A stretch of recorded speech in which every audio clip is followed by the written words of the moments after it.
Good morning my dear students, आप सभी को बीसीसी के यूट्यूब चैनल पे करंट अफेयर्स सीरीज में भरपूर स्वागत है।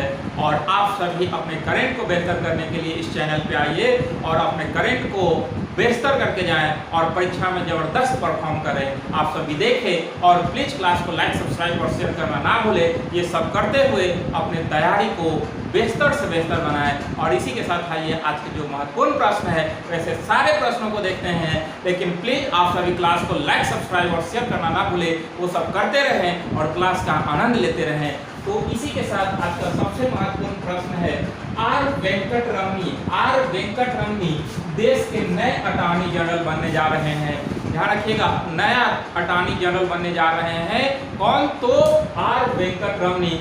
चर्चा इसलिए हो रहा है कि इससे पहले भारत सरकार सिफारिश की थी मुक्कू रोहतंगनी को जो है अटॉर्नी जनरल बनाने के लिए, लेकिन मुक्कू रोहतंगनी जो है इससे इनकार कर दिए और इस तरह से अब नए महान न्यायवादी आर वेंकट रमनी बनेंगे। ध्यान रखिएगा, ये के वेणुगोपाल के जगह लेंगे। आर्टिकल 76 में इसका उल्लेख है और इनका कार्यकाल 3 वर्ष का होता है। इनकी नियुक्ति भारत के राष्ट्रपति के द्वारा किया जाता है। ध्यान रखिएगा, भारत के राष्ट्रपति इनकी नियुक्ति करते हैं और ये के वेणुगोपाल के जगह लेने जा रहे हैं। भारत सरकार के कानूनी वकील जो होते हैं, सरकारी वकील होते हैं, वो भारत के महान न्यायवादी अटॉर्नी जनरल ऑफ इंडिया होते हैं। ये संसद के किसी भी सदन का सदस्य नहीं होते हैं, फिर भी ये संसद के जो है वो कार्यवाही में भाग लेते हैं, बोलते हैं, लेकिन सिर्फ वोट नहीं कर सकते हैं। तो ये भारत सरकार के सरकारी वकील होते हैं। ध्यान रखिएगा, तो नया अटॉर्नी जनरल ऑफ इंडिया या महान्यायवादी कौन बनेंगे? तो आर वेंकट रमनी बनने जा रहे हैं। ध्यान रखिएगा, बहुत महत्वपूर्ण प्रश्न है। अगला है, इनकी नियुक्ति की बात करें तो राष्ट्रपति, ध्यान रखिएगा, राष्ट्रपति इनकी नियुक्ति करते हैं। अगला है कि lieutenant general Anil Chauhan CDS, ध्यान रखिएगा, CDS chief defence of staff आपका सीडीएस बनने जा रहे हैं। कौन? तो अनिल चौहान। ध्यान रखिएगा, पहले सीडीएस कौन थे? तो बिपिन रावत थे और इनकी मृत्यु हाल ही में देखे थे कि एक हेलीकॉप्टर दुर्घटना में हो गई थी तमिलनाडु में। तो उस समय से सीडीएस का पद खाली था और अब नए सीडीएस के रूप में अनिल चौहान को नियुक्त किया गया। ध्यान रखिएगा, ये भी बहुत जबरदस्त प्रश्न है, ये भी आने वाले एग्जाम में परीक्षा में पूछना है, इसलिए आप सभी इसे ध्यान रखेंगे। नए सीडीएस अनिल चौहान। ये भारत के फर्स्ट सीडीएस कौन थे? तो अगर हम बात करते हैं भारत के फर्स्ट सीडीएस जो है वो बिपिन रावत थे। ध्यान रखिएगा, और ये सेकेंड सीडीएस बने, ये उत्तराखंड के गोरखा राइफल से हैं।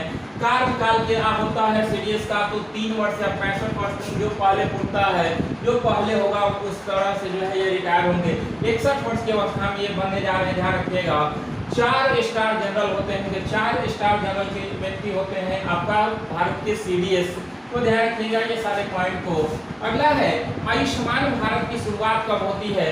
तो इसकी शुरुआत 27 सितंबर 2021 को भारत सरकार के द्वारा किया गया था और यह अपना 1 वर्ष पूरा हुआ है, इसलिए चर्चा में आया। ध्यान रखिएगा, और इसका उद्देश्य है देश के नागरिकों को डिजिटल स्वास्थ्य सेवा प्रदान करने के लिए भारत सरकार के द्वारा आयुष्मान भारत की शुरुआत 2021 में की गई थी। और आयुष्मान उत्कृष्ट पुरस्कार 2022 जो है वो उत्तर प्रदेश सरकार को दिया गया है कि इसके लिए जो है उत्तर प्रदेश सरकार जो है वो काफी बेहतर प्रदर्शन किया है इसके लेकर, इसीलिए ये पुरस्कार के लिए उत्तर प्रदेश सरकार को चुना गया। ध्यान रखिएगा।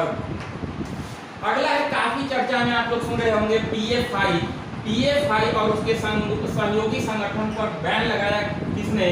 तो गृह मंत्रालय के द्वारा लगाया गया है। ध्यान रखिएगा, गृह मंत्रालय और गृह मंत्री अमित शाह हैं और इन्हीं के द्वारा जो है वो पीएफआई और उसके सहयोगी संगठनों पर बैन लगाया गया। पीएफआई क्या है? तो popular front of India. Popular front of India ये देश की सुरक्षा, क्षमता और संप्रभुता के लिए खतरा था, ऐसा भारत सरकार का कहना है कि ये छिप कर जो है वो देश के खतरा बढ़ा रहे थे। इसलिए अचानक जो है देखे थे कि एक दिन में जो है बहुत सारे पीएफआई के ठिकानों पर छापेमारी किया गया था। तो गृह मंत्रालय के आदेश के अनुसार तो पूरी तरह से अभी चर्चा में है जो है वो पीएफआई। तो ये देश की सुरक्षा, क्षमता और संप्रभुता के लिए खतरा है, इसलिए ऐसा कहा गया है। इसकी स्थापना पीएफआई की कब हुई थी? तो 2006 में स्थापना हुई थी और इसका मुख्यालय जो है वो नई दिल्ली में है। ध्यान रखिएगा, इसके खिलाफ पीएफआई के खिलाफ जो है ऑपरेशन ऑक्टोपस चला एक दिन, जिसको एनआईए और ईडी के द्वारा चलाया गया था। ध्यान रखिएगा, एनआईए और ईडी ने जो है ऑपरेशन ऑक्टोपस चलाया था पीएफआई और उसके सहयोगी संगठनों पर पूरी तरह से बैन लगाने के लिए। और अभी भारत सरकार के द्वारा अगले 5 वर्ष के लिए जो इस पर पूरी तरह से प्रतिबंध लगा दिया गया है, तो इसलिए काफी चर्चा में है, ध्यान रखिएगा। अगला है कि राजकुमार सलमान जो है वो सऊदी अरब के नए प्रधानमंत्री बने हैं। तो ध्यान रखिएगा, सऊदी अरब के नए प्रधानमंत्री राजकुमार सलमान बने हैं। चंडीगढ़ एयरपोर्ट का नाम किसके नाम पर रखने की घोषणा किया?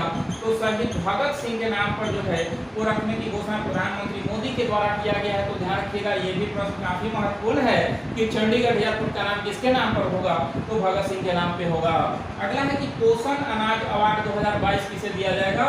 तो यह अवार्ड जो है ध्यान रखिएगा आपका छत्तीसगढ़ को दिया गया, छत्तीसगढ़ को, और खासकर मोटे अनाज को बढ़ावा देने हेतु यह पुरस्कार जो है वो छत्तीसगढ़ को दिया गया है। छत्तीसगढ़ के वर्तमान में मुख्यमंत्री भूपेश बघेल है और वहाँ कांग्रेस की सरकार है। अगला है लता मंगेशकर चौक का उद्घाटन किसने किया? तो योगी आदित्यनाथ। ध्यान रखिएगा, योगी आदित्यनाथ जो है वो आपका उत्तर प्रदेश के मुख्यमंत्री है और इन्हीं के द्वारा लता मंगेशकर चौक का उद्घाटन जो है वो उत्तर प्रदेश का अयोध्या में किया गया। आपका जो है वो लता मंगेशकर के 93वीं जयंती के अवसर पर हाल ही में देखे थे कि लता मंगेशकर की मृत्यु हो गई थी, तो इन्हीं के नाम पर जो है अयोध्या में लता मंगेशकर चौक का उद्घाटन किया गया है। ध्यान रखिएगा, कहाँ पे? अयोध्या में। लता मंगेशकर पुरस्कार कौन देती है? तो ध्यान रखिएगा, ये मध्य प्रदेश सरकार के द्वारा लता मंगेशकर पुरस्कार दिया जाता है, तो ये आप ध्यान रखेंगे।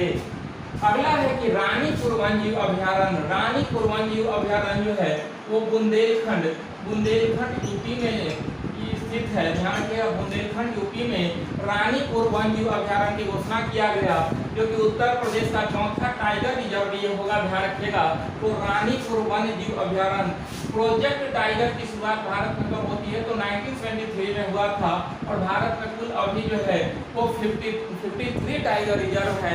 तो ये सारे बिंदु को ध्यान रखेंगे। तो रानीपुर वन्यजीव अभयारण्य कहाँ है? तो बुंदेलखंड उत्तर प्रदेश है। अगला है कि very short range air defence system missile, very short range air defence system missile का परीक्षण हुआ कहाँ पे? तो ये चांदीपुर से। ध्यान रखिएगा, चांदीपुर ओडिशा से इसका जो है परीक्षण किया गया है और इसका विकास जो है very short range air defence system missile का परीक्षण तो चांदीपुर से हुआ और इसका विकास DRDO के द्वारा किया गया। ध्यान रखिएगा, DRDO के द्वारा इसका विकास किया गया है।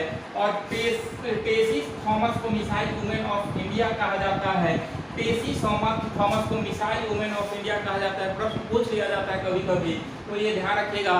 तो आप बता दीजिए कि जो है वो आपका ये तो वुमेन हुए और मेल में आपका जो है मिसाइल मैन ऑफ इंडिया किसे कहा जाता है? इसका उत्तर आप कमेंट बॉक्स में कमेंट करें और अवश्य आप जो है इसका आंसर दें। तो मिसाइल जो है man of India, missile man of India किसे कहा जाता है?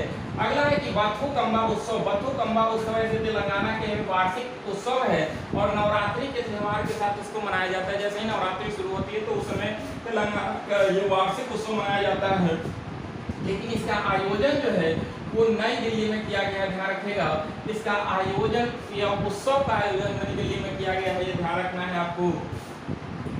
जनजातियों का विश्व कोष जारी किया है, तो जनजातियों का विश्व कोष जो है वो उड़ीसा के मुख्यमंत्री नवीन पटनायक के द्वारा किया गया है और यह भारत का पहला स्टेट है जो जनजातियों के लिए जो है इंसाइक्लोपीडिया की शुरुआत किया है। और ये जनजातियों की संस्कृति एवं रहन सहन के बारे में जो है विशेष तरह से जो है वो उसमें चर्चा रहेगा। तो इस तरह से जो एक ही जगह सब उपलब्ध होंगे, तो इसी का चर्चा जो है इसमें किया जाएगा, तो ध्यान रखिएगा। अगला है कि क्वीन एलिजाबेथ द्वितीय पुरस्कार, तो ये सुएला ब्रेवरमैन को दिया गया। सुएला ब्रेवरमैन को क्वीन एलिजाबेथ पुरस्कार दिया गया, जो कि ब्रिटेन के गृह मंत्री हैं। तो ये ध्यान रखेंगे आप, ये हाल ही में एलिजाबेथ द्वितीय की मृत्यु हुई थी और अभी वर्तमान में वहाँ के सम्राट जो है वो चार्ल्स तृतीय बने हैं, जो कि एलिजाबेथ द्वितीय के पुत्र थे। तो वर्तमान में वहाँ के सम्राट चार्ल्स तृतीय हैं। विश्व रेबीज दिवस कब मनाया जाता है? तो 28 सितंबर को हर वर्ष विश्व रेबीज दिवस मनाई जाती है। इसका मनाने का कारण है कि लुई पास्चर को श्रद्धांजलि दिया जाता है इसी दिन, और क्योंकि रेबीज के टीका की खोज जो है लुई पास्चर ने किया था, इसलिए इसी दिन जो है रेबीज दिवस मनाया जाता है। हर साल इसका थीम होता है जो काफी महत्वपूर्ण होता है और 2022 का थीम है one health zero death. One health zero deaths इसका थीम है, ध्यान रखेंगे। और लास्ट क्वेश्चन है कि वालेरी पालाकोव जो कि अंतरिक्ष में सबसे लंबे समय तक रहने का रिकॉर्ड बनाया था, कुल 437 दिन जो है अंतरिक्ष में समय गुजारे थे, जो सबसे लंबे दिन तक रहे थे। और ऐसा करने वाले व्यक्ति जो थे वालेरी पालाकोव, और इनका निधन हो गया हाल ही में, इसलिए इसे ध्यान रखेंगे। तो आज के जो महत्वपूर्ण प्रश्न थे वो सब आपके पास हमने रखा है, आप सभी देखें। और प्लीज जो है वो क्लास को लाइक, सब्सक्राइब और शेयर करना ना भूले, तो वो सब करें और क्लास का आनंद ले। तो आप सभी को बहुत बहुत धन्यवाद।